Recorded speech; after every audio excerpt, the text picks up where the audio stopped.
Is equal to 10 volt, ठीक है।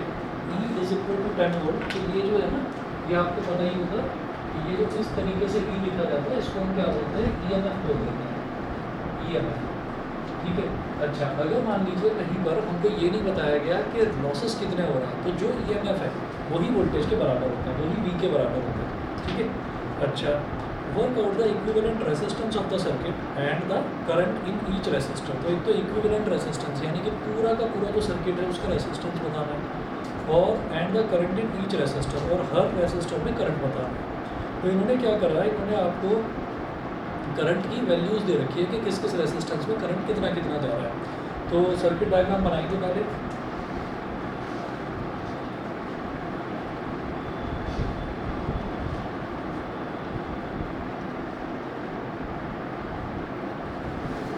Question number 5 है।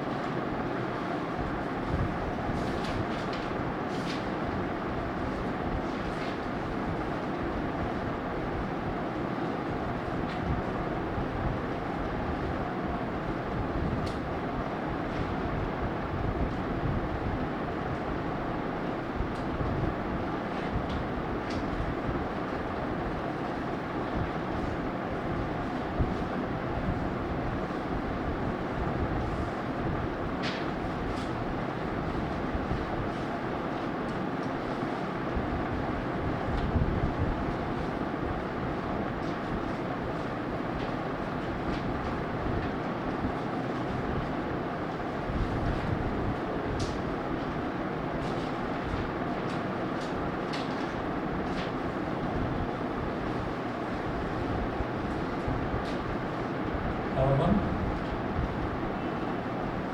R2, R3, R4, ये EMF E, इसमें जाने वाला करंट I1 है, इसमें जाने वाला करंट I2 है,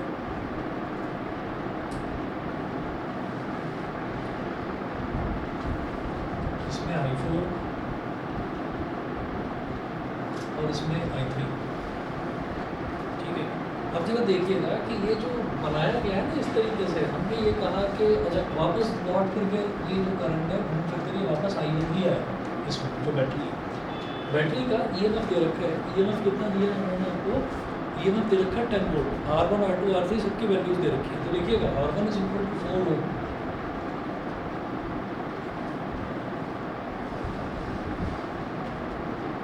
R1 is equal to 4 ohm, R2 is equal to R3, R2 is equal to R3 is equal to 15 ohm, तो 15 ohm के ऊपर R4 is equal to 30 ohm, 30 ohm, and EMF E is equal to 10 volt, ठीक। अच्छा, अब देखिएगा कि मेरे को एक तो पूरे के पूरे सर्किट का जो इक्विवेलेंट रेजिस्टेंस है एक तो वो निकालना है, और उसके अलावा मेरे को हर एक रेजिस्टेंस में जो करंट जा रहा है वो निकालना है। तो देखिएगा मेरे को एक चीज़ दिखाई दे रही है कि जैसे ये EMF है, तो यहाँ से ये जो वोल्टेज सोर्स है, हाँ जी, अच्छा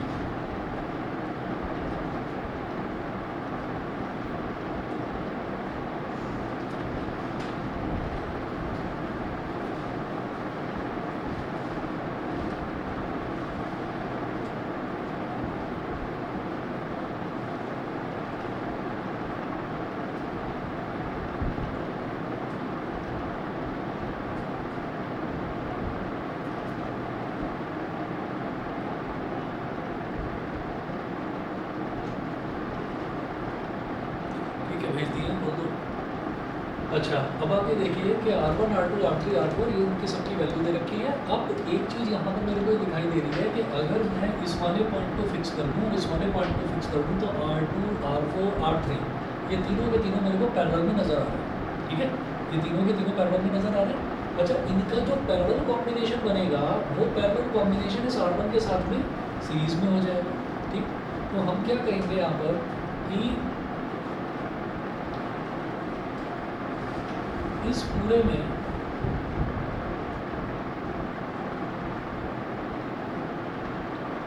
में जो करंट जाएगा वो I1 ही जाएगा, ये समझ गए। नहीं, हमने ये कहा है कि यहाँ पर ये पॉजिटिव टर्मिनल है और ये नेगेटिव टर्मिनल है, तो इसमें से जो करंट निकला वो I1 निकला। अब मुझे ये दिखाई दे रहा है कि ये जो वायर है ना, ये वायर इससे जुड़ा हुआ है, और जो इसका जो दूसरा ये इस रेसिस्टेंस का दूसरा एंड पॉइंट इस पॉइंट पर जुड़ा हुआ है। ऐसे ये वाला रेसिस्टेंस जो है ये भी यहाँ पर जुड़ा हुआ है, भाई इससे जुड़ा हुआ है, मतलब वायर को खींचकर यहाँ पर भी जोड़ा जा सकता है। तो हम ये कहेंगे ये और ये तीनों, इनका स्टार्टिंग पॉइंट और एंडिंग पॉइंट सेम है, तो इसका मतलब ये तीनों के तीनों पैरेलल में है। तो इनका जो पैरेलल कॉम्बिनेशन बनकर आएगा वो R1 के साथ तो सीरीज में हो जाएगा ना। तो R1 में अगर करंट I1 जा रहा है तो इसमें ये जो पूरा कॉम्बिनेशन है इसमें भी करंट I1 ही रहेगा, ठीक है, क्योंकि ये तीनों के तीनों पैरेलल में हैं। आप इंटरनली ये पैरेलल में है तो इंटरनली फिर वो करंट डिस्ट्रीब्यूट हो जाएगा, लेकिन इस पूरे कॉम्बिनेशन में करंट उतना ही जाएगा जितना R1 में जा रहा है। हम ये कहेंगे since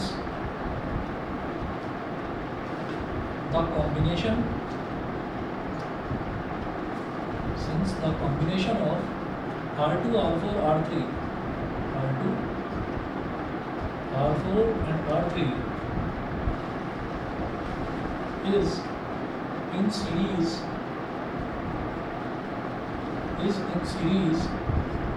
with R1, so current in this combination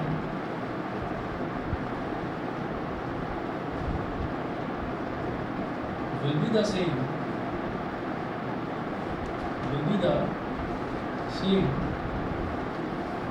as in R1 तो जो R1 में, क्योंकि सीरीज में हम जानते हैं कि सीरीज में करंट रिमेंस है, पैरेलल में हम जानते हैं कि वोल्टेज रिमेंस है, ठीक है। अच्छा, तो अब सबसे पहले हम एक काम करेंगे, ये R1 मेरे पास है, ये R1 हमारे पास है, और हम इसको इस तरीके से करेंगे,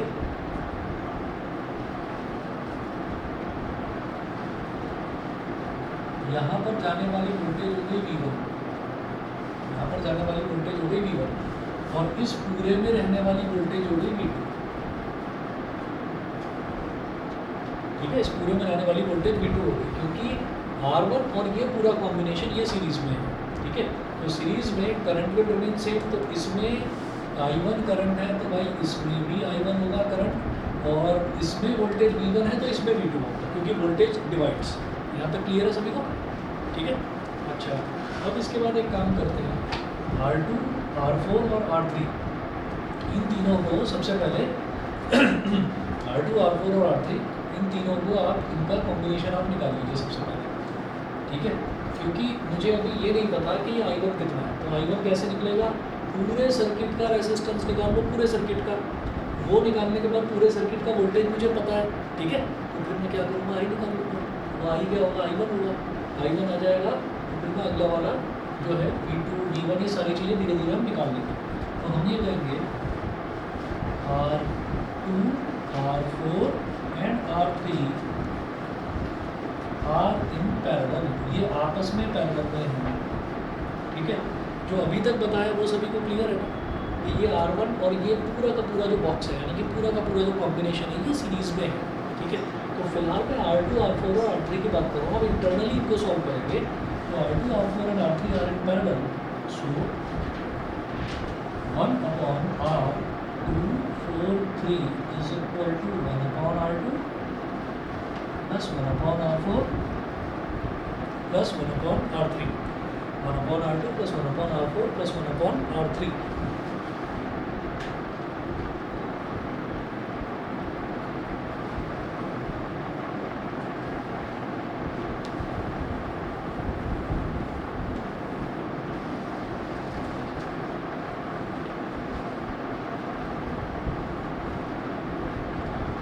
तो 1/R243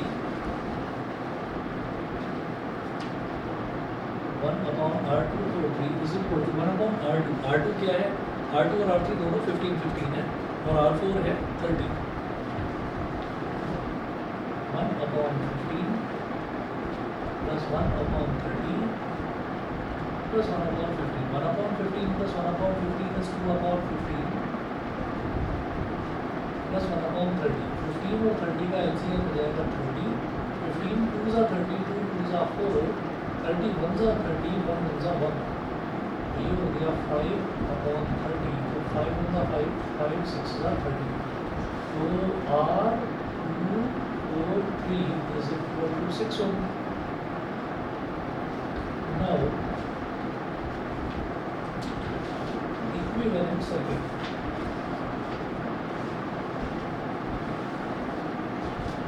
इक्विवेलेंट सर्किट, अब क्या हुआ कि इस पूरे का कॉम्बिनेशन पहले R1 बनाएंगे यहाँ पर एग्जाम में बार बार हाँ ये आपकी क्लैरिटी के लिए भी ठीक है, नहीं तो गलती हो जाती है, तो इक्विवेलेंट सर्किट जरूर बनाएंगे, तो क्वेश्चन में भी लिखा हुआ है, पढ़िएगा इसमें लिखा है ना, workout the equivalent resistance of the circuit and the current, अच्छा लिखा हुआ नहीं है, लेकिन इक्विवेलेंट रेजिस्टेंस निकालना, इक्विवेलेंट सर्किट जरूर बनाएंगे, ठीक। चलिए नाउ इक्विवेलेंट सर्किट, तो ई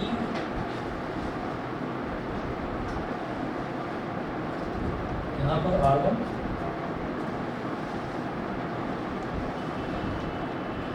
और फिर उसके बाद ये पूरा का पूरा जो कॉम्बिनेशन है यहाँ से लेकर इस पॉइंट से लेकर और इस पॉइंट के बीच तक, ये पूरा का पूरा ही तो R243 आया, इस पॉइंट से लेकर और ये जो नीचे वाला पॉइंट था इसके बीच में है, अब रेजिस्टेंस क्या आ गया R243 यानी कि R2 R4 और R3 का कॉम्बिनेशन, ठीक है, और ये इस तरह से जुड़ गया। अब इसमें ये हो गया, अब साफ दिखाई दे रहा है कि R1 और R243 ये दोनों के दोनों सीरीज में, सही है, तो अब क्या करेंगे now R1 and R243 are in series, तो पूरे सर्किट का रेजिस्टेंस R है, तो R is equal to R1 plus R243, R1 कितना है, R1 है 4 और R243 कितना है 6, तो पूरे सर्किट का जो रेजिस्टेंस है वो 10 ओम आ गया। तो पहली चीज़ इन्होंने ये पूछी थी कि workout the equivalent resistance of the circuit, तो पूरे सर्किट का रेजिस्टेंस हमारे पास 10 ओम आ गया।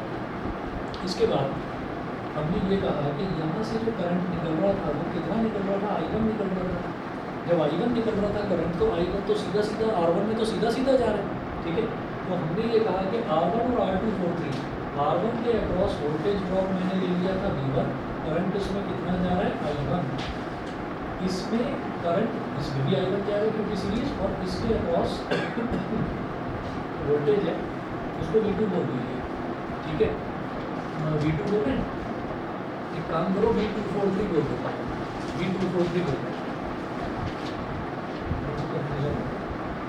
इसके अक्रॉस वोल्टेज V243 बोल देंगे। तो अब मैं क्या करने वाला हूँ कि हमारे पास I1 नहीं है लेकिन पूरे सर्किट का रेजिस्टेंस आ गया, तो हम ये करेंगे I1 is equal to V upon V लिखो या E लिखो जरूर, क्योंकि यहाँ वोल्टेज ना देकर EMF दे रखा है, by Ohm's law,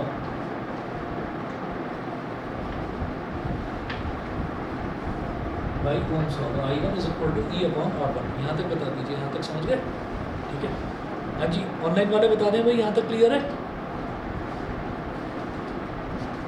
yes sir, ठीक है, तो I1 is equal to E upon R1, तो E कितना था, E था हमारा 10 वोल्ट और R1 नहीं सॉरी R ही बोले, जब पूरे सर्किट का रेजिस्टेंस आ गया ना, तो I1 is equal to E upon R, E कितना है 10 और ये भी 10, ये 1 एम्पीयर आ गया। ये बताइए, ये समझ गए कि नहीं, ठीक है, ये I1 ही आ गया हमारे पास, क्योंकि I1 क्या है, I1 इसमें से निकलने वाला जो करंट है वो I1 है, वो I1 ही पूरे सर्किट में घूमकर वापस आ रहा है, तो पूरे सर्किट का करंट I ना बोलकर इन्होंने I1 बोल दिया, तो इसलिए I1 is equal to E upon R1, यहाँ तक बोलो, ठीक है। इसके बाद अब हम ये कहेंगे कि I1 डायरेक्टली इसमें जा रहा है, R1 की वैल्यू मुझे पता है, तो V1 मेरे पास आ जाएगा, तो क्या हो जाएगा V1 is equal to V1 is equal to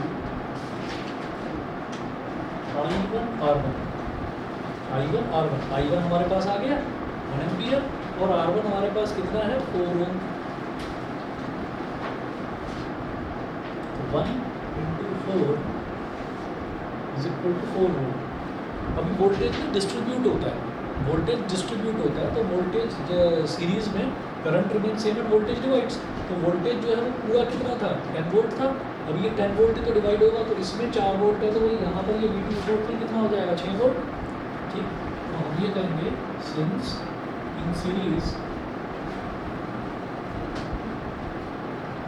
voltage divides, since in series voltage divides, so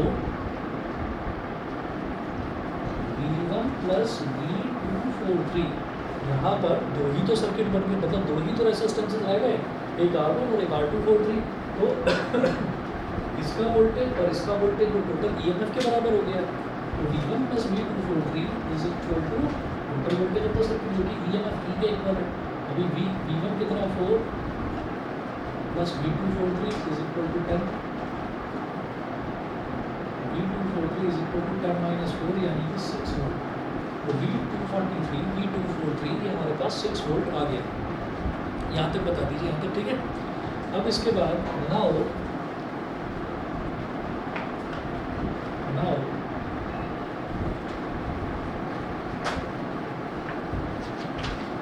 we will work on the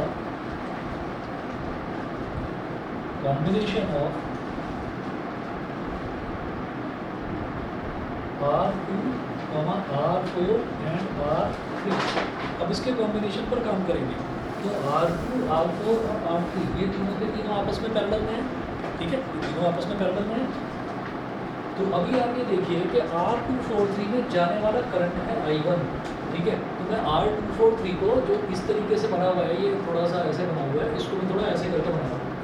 तो ये चलिए ऐसे बनाते हैं जैसा है। ये हो गया हमारे पास R2, ठीक है, थोड़ा सा सीधा कर रहा हूँ बस इसको। ये हो गया R4,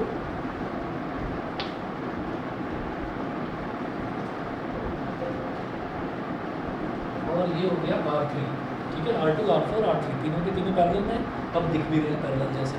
तो अब आपने देखा कि R2 में करंट जा रहा है I2, R4 में करंट जा रहा है I4 और R3 में करंट जा रहा है I3। टोटल करंट I1 ही तो था इसमें। तो हम ये कहेंगे since in parallel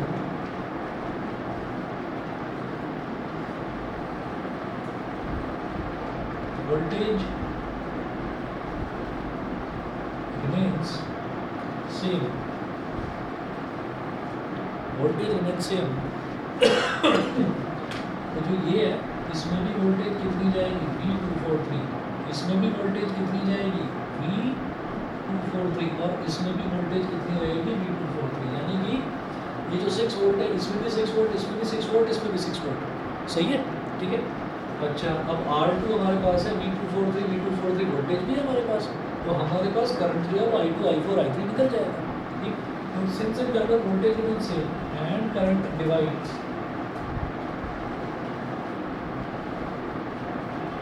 current divides, so voltage V243 of this combination, इस पूरे कॉम्बिनेशन का जो वोल्टेज था V243 will remain same for each resistance, will remain same for each resistance R2, R4 and R3। R2, R4 और R3 तीनों के लिए ये वोल्टेज हमारी सेम रहने वाली है।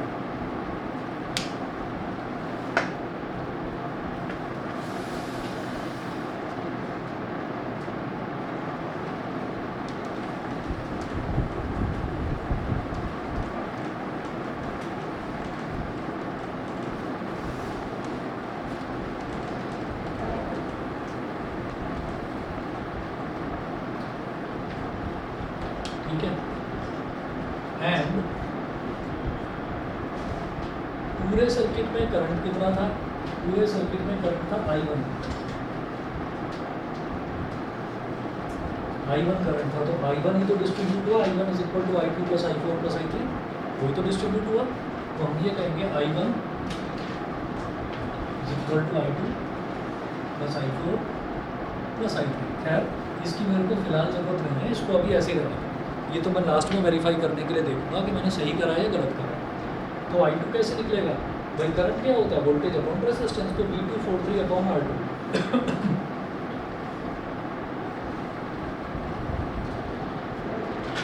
V243 upon R2। V243 कितना था? 6 वोल्ट अपॉन R2 कितना था? 15। 6 अपॉन 15, 3 2 ज़ा 6, 3 5 ज़ा 15, ये 0.4 एम्पियर। फिर आ जाओ I4 पर। I4 कितना था? V243 upon R4। R4 कितना था? 30। 6 अपॉन 30, 6 1 ज़ा 6, 5 ज़ा 1 अपॉन 5 इज 0.2 एम्पियर। फिर I3 V243 upon R3। V243 कितना है? 6 अपॉन R3 कितना है? 15। 6 अपॉन 15 फिर से वही 0.4 एम्पियर। तीनों को ऐड करके देख लो तो 1 एम्पियर के इक्वल आ रहा है, I1 के इक्वल। ठीक है, हमारे जो करंट्स हैं I2, I4, I3, I1 इनकी ये वैल्यूज आ गई। रेजिस्टेंस ओवरऑल हम निकाल चुके हैं। ठीक है, ये पूछा जा रहा है। बताइए जी, किसी भी बच्चे को कहीं डाउट हो तो? क्लियर है सभी को? ठीक है, चलिए जी। इसके बाद और इस पर आते हैं internal resistance of a circuit. Internal resistance of a circuit. अब जैसे ये क्वेश्चन था, ये वाला जो क्वेश्चन हमने कराया, तो इस वाले क्वेश्चन में आप ये देखिएगा कि यहाँ पर वोल्टेज ना देकर हमको EMF दे रखी है। वोल्टेज ना देकर EMF दे रखी है। तो क्या होता है कि अगर बैटरी एक चार्ज कर रखी है तो जैसे ये सिंबल है जहाँ पर ये जो दो पैरेलल प्लेट्स बना रखी है, बड़ी और एक छोटी, पॉजिटिव नेगेटिव टर्मिनल्स, तो ये जो सिंबल है ये बैटरी का सिंबल है। एक बैटरी हमने चार्ज कर रखी है, तो जब उसको हमने चार्ज कर रखा है उसके अंदर चार्ज स्टोर्ड है बहुत सारा। ठीक, तो जब उसके अंदर चार्ज स्टोर्ड है तो हमने कहा अभी वो कनेक्टेड नहीं है कहीं पर, तो वो कितना वोल्टेज डिलीवर कर सकती है उसको हमने कहा इलेक्ट्रोमोटिव फोर्स, EMF उसको बोल देते हैं। लेकिन जब एक्चुअल में कनेक्ट करते हैं, जब कनेक्ट करते हैं तो उतना वोल्टेज डिलीवर नहीं कर पाती है। अगर मान लीजिए 10 वोल्ट है तो शायद ये 10 वोल्ट डिलीवर ना कर पाए, हो सकता है ये 9.5 वोल्ट डिलीवर कर पाए। तो 0.5 वोल्ट वो कहाँ गया? वो लॉस हो गया, उसका लॉस हो गया। लॉस कहाँ पर हो गया? बैटरी जो है वो इंटरनली भी कुछ जो वोल्टेज है उसको कंज्यूम कर जाती है, उसी को उसका बोला जाता है इंटरनल रेजिस्टेंस। इंटरनली भी कुछ रेसिस्ट कर जाती है, रेसिस्ट मतलब कंज्यूम कर जाती है। तो वही टॉपिक मैं अगला करने वाला हूँ। और जब भी कभी हम ये बात करेंगे, मान लीजिए हमको किसी भी क्वेश्चन में एक बैटरी दे रखी है, एक बैटरी दे रखी है इस तरीके से, और ऊपर R1 R2 ऐसे करके मान लीजिए, ये तो एक सिंपल सा सर्किट बना दिया मैंने कि दो रेजिस्टेंस सीरीज में है, ये ऐसे दे रखा है। तो ये अगर दे रखा है और इसमें यहाँ पर ऐसे एक छोटा सा रेजिस्टेंस बनाकर दे रखा है, ठीक है, तो ये मत समझना कि खड़े हो जाओ वहाँ पर पेपर में कि ये रेजिस्टेंस को ना कनेक्ट करना भूल गया कहीं पर। तो ये जो रेजिस्टेंस है ये क्या है? ये इस बैटरी के अंदर का रेजिस्टेंस है, इंटरनल रेजिस्टेंस। कुछ क्वेश्चंस में क्या करते हैं कि इसको ऐसे करके दे देते हैं, ऐसे बॉक्स में एनक्लोज करके दे देते हैं। तो एकदम से दिमाग में आता है कि अच्छा बॉक्स में एनक्लोज कर रहे हैं तो शायद ये पैरेलल में कनेक्ट होगा, तो नहीं, इंटरनल रेजिस्टेंस हमेशा सीरीज में कनेक्ट होता है। रेजिस्टेंसेस जो बाहर से जोड़ते हैं उनको बोला जाता है एक्सटर्नल रेजिस्टेंसेस। एक्सटर्नल रेजिस्टेंसेस को capital R1, capital R2, capital R3, capital term से, कैपिटल R से डिनोट करते हैं, और इंटरनल रेजिस्टेंस हमेशा स्मॉल r से डिनोट करा जाएगा, ठीक है। और वो इंटरनल रेजिस्टेंस हमेशा बैटरी के साथ सीरीज में जुड़ा रहता है। तो अगर मान लीजिए 10 ओम का है और ये 10 ओम का है और ये मान लीजिए 1 ओम का है, तो इसका मतलब पूरे सर्किट के रेजिस्टेंस में फिर ये 1 ओम ऐड होगा, क्योंकि internal resistance is always connected in series with the battery. ऐसे सीरीज में ये कनेक्ट होता है, ठीक है। अब वो सीरीज में आप चाहे इधर कनेक्ट करने चाहे इधर कनेक्ट करने, उससे कोई फ़र्क नहीं पड़ता। रेजिस्टेंस को आगे पीछे कहीं भी कनेक्ट करें फ़र्क नहीं पड़ता उससे।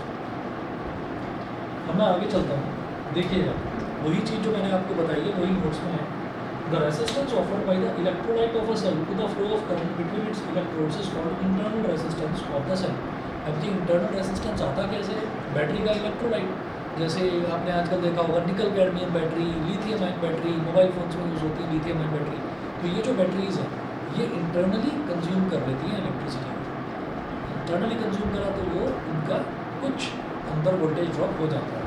तो जो ईएमएफ है जितना मार्क्ड है कि इतना इसके अंदर ईएमएफ है उतना वो डिलीवर नहीं कर पाता। तो देखिएगा the internal resistance of a cell depends on the following factors.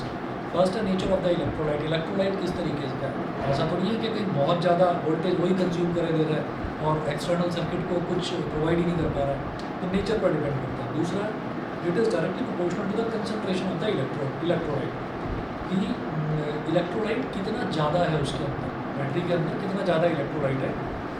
आपने आजकल देखा भी होगा मोबाइल फ़ोन्स पहले के, अगर आपको याद हो तो पहले के मोबाइल फ़ोन्स उतना बैकअप नहीं देते थे। आज के मोबाइल फ़ोन्स बिकते ही इस नाम पर है कि इसका बैटरी बैकअप बहुत अच्छा है। और पहले के मोबाइल फ़ोन्स बड़े भारी होते थे, ठीक है। तो इसका मतलब उसके अंदर, उसकी बैटरी के अंदर जो कंसंट्रेशन होता था इलेक्ट्रोलाइट का बहुत ज़्यादा होता था, है ना। और आजकल क्या हो रहा है कि कंसंट्रेशन कम हो रहा है और बैटरी की परफॉर्मेंस बढ़ती जा रही है ना। गजब की चीज़, कि कंसंट्रेशन कम होता जा रहा है, यानी कि इलेक्ट्रोलाइट कम डालना पड़ रहा है अंदर और बैटरी की परफॉर्मेंस इंप्रूव हो रही है। तो धीरे धीरे बैटरीज की परफॉर्मेंस इंप्रूव हो रही है और उसमें कंसंट्रेशन का बहुत बड़ा रोल है कि कंसंट्रेशन ज़्यादा करोगे तो बैटरी खुद ही बहुत ज़्यादा कंज्यूम कर जाएगी, उतना डिलीवर नहीं कर पाएगी, ठीक है। तो कंसंट्रेशन के डायरेक्टली प्रोपोर्शनल है, जितना भारी बैटरी होगी उतना ज़्यादा कंज्यूम करेगी, ठीक है। थर्ड देखिए, it is directly proportional to the distance between the two electrodes. दो इलेक्ट्रोड्स, ये पॉजिटिव और नेगेटिव टर्मिनल, इनके बीच में डिस्टेंस जितना ज़्यादा होगा वो उतना ही ज़्यादा कंज्यूम करेगी। तो डिस्टेंस कम से कम रखा जाता है। फोर्थ है, it varies inversely as the common area of the electrodes immersed in the electrolyte. जो कॉमन एरिया है, जो प्लेट्स होती है ना, तो प्लेट्स जैसे मान लीजिए एक प्लेट ये हो गई और एक प्लेट ये हो गई, उसको इलेक्ट्रोलाइट में डिप कर दिया जाता है। कभी भी मैंने आपको पहले भी बताया था कि खास तौर पर घरों में तो बैटरी लोग यूज़ करना बंद कर दिया है लोगों ने, लेकिन अगर आप कार की बैटरी की बात करेंगे तो थोड़ी बड़ी होती है कंपेरेटिवली। स्कूटी में भी होती है थोड़ी छोटी बैटरी, पर वो ड्राई बैटरीज आने लगी हैं। तो कार की बैटरी थोड़ी बड़ी होती है, उसमें ना पीरियडिकली थोड़ा पानी डाला जाता है। पानी इस वजह से डाला जाता है ताकि बैटरी का इलेक्ट्रोलाइट थोड़ा ठंडा रहे। तो वो जो इलेक्ट्रोलाइट है उसके अंदर अगर आप बैटरी खोलकर देखेंगे तो आपको ना पतली पतली लाइनें दिखाई देंगी। ऊपर से देखते हैं तो वो लाइनें ही दिखाई देंगी, लेकिन अगर बैटरी को कोई खोलकर देखे तो आपको दिखेगा एक प्लेट ऐसे लगा रखी है, एक प्लेट ऐसे लगा रखी है। तो ऊपर से तो वो स्ट्रेट लाइन की तरह ही नज़र आएगा। तो वो इलेक्ट्रोलाइट के अंदर जो एरिया इमर्स्ड है, तो जितना बड़ा एरिया है, प्लेट छोटी है तो उसका एरिया छोटा हो गया, थोड़ा बड़ी हो गई तो एरिया बड़ा हो गया। तो जितना एरिया ज़्यादा होगा उतना रेसिस्टेंस कम होगा, जितना एरिया छोटा होगा उतना रेसिस्टेंस ज़्यादा होगा, इनवर्सली प्रोपोर्शनल, ठीक। आगे देखते हैं। It increases with the decrease in temperature of the electrolyte. It increases, resistance बढ़ जाता है with the decrease in temperature of the electrolyte. तो इलेक्ट्रोलाइट का टेम्परेचर वो घटना नहीं चाहिए, इलेक्ट्रोलाइट का टेम्परेचर कम नहीं होना चाहिए, क्योंकि इलेक्ट्रोलाइट का टेम्परेचर अगर कम हो गया तो क्या होगा कि जो उसका क्या कहते हैं, जो रेसिस्टेंस है वो इंक्रीज़ हो जाएगा, इनवर्सली प्रोपोर्शनल। तो इलेक्ट्रोलाइट का टेम्परेचर ना घटे इसलिए उसके अंदर थोड़ा सा ना एसिड डाल दिया जाता है। एसिड का नेचर ही बर्निंग नेचर होता है, तो एसिड की जो बर्निंग कैपेबिलिटी है कभी कमी नहीं होती, वो हमेशा बर्निंग सेंसेशन प्रोड्यूस करता ही रहता है अनटिल अनलेस उसमें कोई बेस ना ऐड कर दिया जाए। ये आपको पता ही होगा, उसका बेसिक नेचर है कि वो बर्निंग नेचर होता है ऐसे। तो ये 5 पॉइंट्स हो गए, इन फैक्टर्स पर हमारा इंटरनल रेजिस्टेंस बैटरी का डिपेंड करता है। अब देखेंगे relation between internal resistance EMF and terminal potential difference of a cell and terminal potential difference of a cell. तो इनके बीच में रिलेशन देखना है। 1 मिनट दीजिए मुझे बस।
दे तो दिया, वो दे देगा।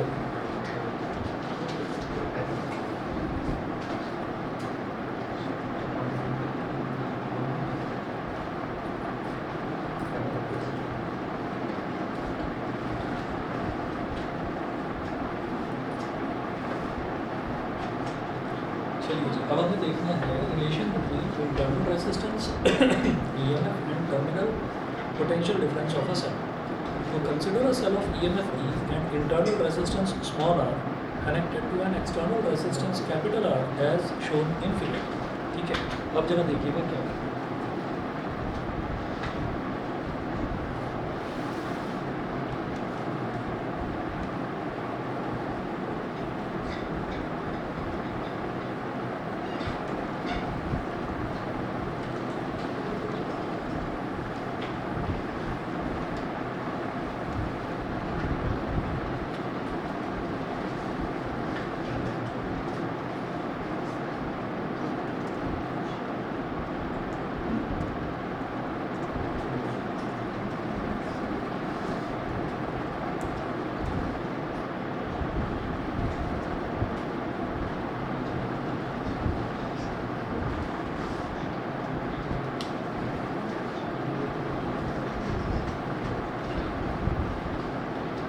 Relation between internal resistance EMF and terminal potential difference of a cell.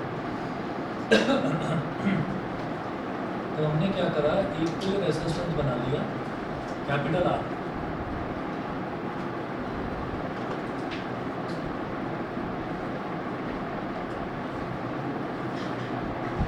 ये बिल्कुल बैटरी के बराबर में बना देते हैं, इसको स्मॉल r बोलते हैं इंटरनल रेजिस्टेंस को।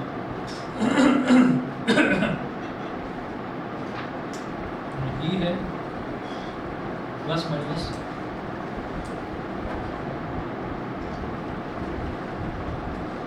ये पूरा का पूरा सेल है। समझने के लिए इसको स्मॉल r को यहाँ पर बाहर बनाकर दिखाया, एक्चुअली बैटरी के अंदर ही होता है रेजिस्टेंस। ठीक, अच्छा, by definition of EMF, EMF की डेफिनेशन ये कहती है E is equal to V plus V dash, E is equal to V plus V dash. अब यहाँ पर V क्या है, V वो वोल्टेज है जो वोल्टेज ये डिलीवर कर रहा है बाहर वाले रेजिस्टेंसेस को, एक्सटर्नल रेजिस्टेंसेस को। एक्सटर्नल रेजिस्टेंसेस सीधा सीधा ये समझिए कि जैसे बैटरी है, बैटरी से हमने किसी छोटे से बल्ब को कनेक्ट कर दिया, ठीक है, तो जो बाहर जो बल्ब कनेक्टेड है वो तो हो गया एक्सटर्नल रेजिस्टेंस, और ये इसके अंदर का रेजिस्टेंस है। तो ये वोल्टेज ड्रॉप क्या हो गया, ये तो हो गया वो वोल्टेज जो ये बाहर प्रोवाइड कर रहा है बैटरी, और ये वो वोल्टेज है जो ये अंदर ही कंज्यूम करेगा। तो देखिए V है external potential difference of the circuit और V डैश है internal potential difference of the circuit.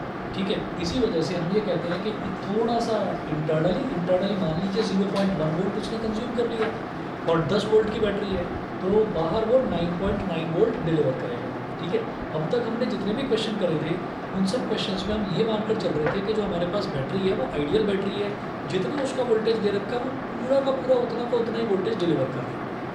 अभी तक हम ये मानकर चल रहे थे। अब प्रैक्टिकल कंडीशंस पर आ जाते हैं कि प्रैक्टिकली बैटरी थोड़ा बहुत इंटरनली कंज्यूम करती है। अच्छा जी, अब आ जाइए पेज नंबर 43 पर। तो भाई Ohm's law V is equal to IR, ये वोल्टेज जो है V जो है वो इसके अक्रॉस जाएगी और जो V डैश है वो इसमें जाएगी। ठीक है, अच्छा, करंट जो है वो पूरे सर्किट में, करंट में कोई ऐसा बदलाव नहीं होता, वो एक्सटर्नल सर्किट में भी आई है, इंटरनल में भी आई ही होगा।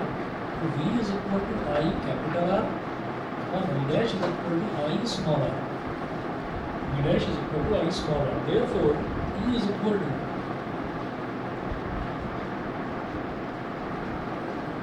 E is equal to V plus V dash. तो E is equal to E की जगह लिखें IR और V डैश की जगह लिखें I small r। I common ले लिया तो बचेगा capital R plus small r। ठीक है, अच्छा, I इज इक्वल टू हो जाएगा E upon capital R plus small r। अच्छा, the terminal potential difference of the cell that sends current I through the external resistance R is given by terminal potential difference. Potential difference जो होता है उसको terminal potential difference बोल देते हैं। Terminal potential difference मतलब ये है कि जैसे बैटरी है ना पॉजिटिव और नेगेटिव, तो इनके टर्मिनल्स से निकलने वाला जो पोटेंशियल डिफरेंस बेसिकली वो पोटेंशियल डिफरेंस है। ठीक है, इसलिए उसको टर्मिनल पोटेंशियल डिफरेंस बोल देते हैं कि इनके टर्मिनल से बाहर निकल रहा है। और जो दूसरा पोटेंशियल डिफरेंस है वो इंटरनल है, यानी कि वो टर्मिनल्स के अंदर है, बैटरी के अंदर है, ठीक। तो वो जो अंदर वाला है वो तो V डैश हो गया, और जो वो बाहर डिलीवर कर रहा है that is terminal potential difference. तो terminal potential difference V is equal to क्या है, I कैपिटल R, ठीक है। V is equal to I जो है, I की वैल्यू है capital E upon capital R plus small r into capital R, ठीक है। तो जरा देखिएगा हमारा इसमें ये टॉपिक यही था कि relation between internal resistance small r, EMF capital E and terminal potential difference. तो इंटरनल रेजिस्टेंस, EMF और टर्मिनल पोटेंशियल डिफरेंस, इनमें ये रिलेशन है, यही रिलेशन को डिराइव करने के लिए बोला था इसमें। आगे चलते तो ये ER upon capital R plus small r, ER upon capital R plus small r, इसको बोल दिया इक्वेशन नंबर 2। और भाई E is equal to V plus V dash, ये है हमारी इक्वेशन नंबर 1, ठीक है। अभी आगे चलते हैं।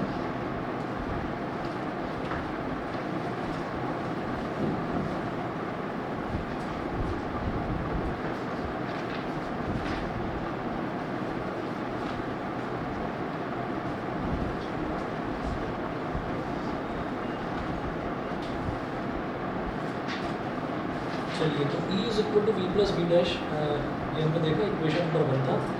तो from equation 1 V is equal to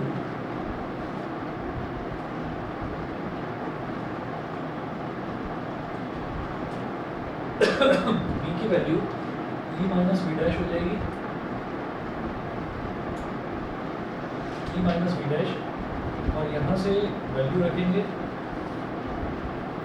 V is equal to E minus I small r, तो I स्मॉल r को इधर ले आएंगे,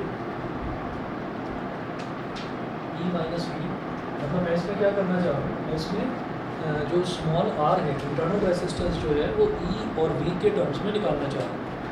अच्छा, तो यहाँ से क्या होगा, R is equal to E minus V upon capital I, ये हो गया, ठीक है। और कैपिटल I को हम ऐसे भी तो लिख सकते हैं, V is equal to I R है, तो कैपिटल I को V अपॉन R लिखा जा सकता है। तो small r is equal to E minus V upon V upon capital R। तो small r is equal to E minus V upon V, मैं जानता हूँ डिनोमिनेटर का डिनोमिनेटर न्यूमरेटर में मल्टीप्लाई हो जाता है, E minus V upon V into capital R। ये हमारा इंटरनल रेजिस्टेंस हो गया, किसकी टर्म्स में, EMF, वोल्टेज और एक्सटर्नल रेजिस्टेंस की टर्म्स में, ठीक है। वो अलग अलग चीज़ें पूछी जा सकती हैं। अगर आपसे पूछा जाए कि आपको इंटरनल रेजिस्टेंस, EMF और टर्मिनल पोटेंशियल डिफरेंस में रिलेशन निकालना है तो इतना करेंगे। अगर वो आपसे पूछे कि EMF, terminal potential difference, internal resistance और एक्सटर्नल रेजिस्टेंस में रिलेशन निकालना, ये निकाल सकते हैं, ठीक है। वो ये पूछें या ये पूछें, जो भी आप कैलकुलेट कर सकते हैं, ठीक है। दोनों चीज़ें समझ में आ गई।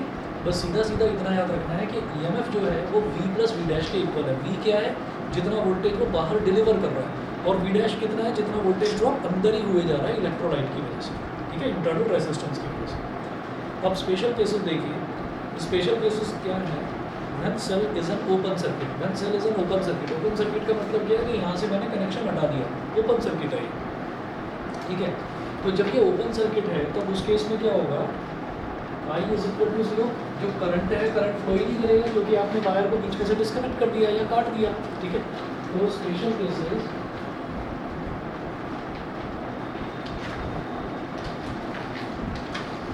When cell is an open circuit, तो जब सेल ओपन सर्किट है तो I इज इक्वल टू 0,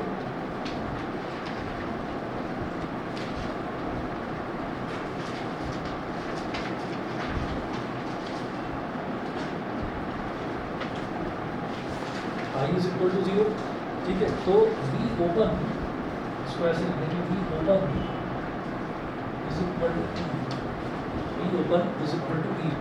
तो आप कोई रिलेशन देखें जिसमें V यानी कि पोटेंशियल डिफरेंस, EMF E और I ये तीनों के तीनों हों, ठीक है।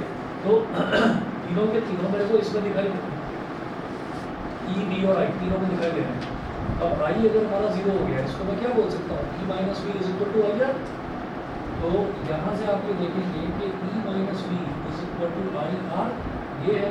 अगर आई हमारा 0 हो गया तो E minus V is equal to 0, तो ऑब्वियस सी बात है कि ई वी के बराबर होगी। इसका मतलब अभी बैटरी बाहर कनेक्ट नहीं करी है, डिस्कनेक्ट कर रखी, ओपन सर्किट है।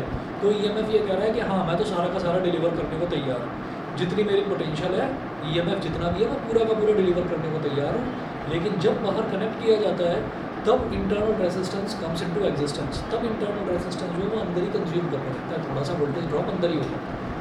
बताइए जी, क्लियर है? ठीक है, अच्छा जी। इसके बाद मैं आगे चलता हूँ। उसमें thus the potential difference across the terminals of the cell is equal to its EMF when no current is being drawn from the cell।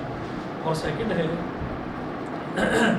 the potential difference across the terminals of the cell in a closed circuit is always less than its EMF। तो V जो है वो EMF से हमेशा छोटा ही छोटा होगा। EMF बड़ी वैल्यू है, EMF कुछ अंदर कंज्यूम करके और बाकी का डिलीवर करता है। तो जो V है वो V हमेशा EMF से छोटा ही छोटा होगा। इसके बाद जो इसके कैरेक्टरिस्टिक कर्व्स हैं ये समझने वाले हैं कि मैं नेक्स्ट क्लास में आपको कराकर, और नेक्स्ट क्लास में न्यूमेरिकल्स भी देखेंगे इसके। ठीक है, आज इतना ही टॉपिक।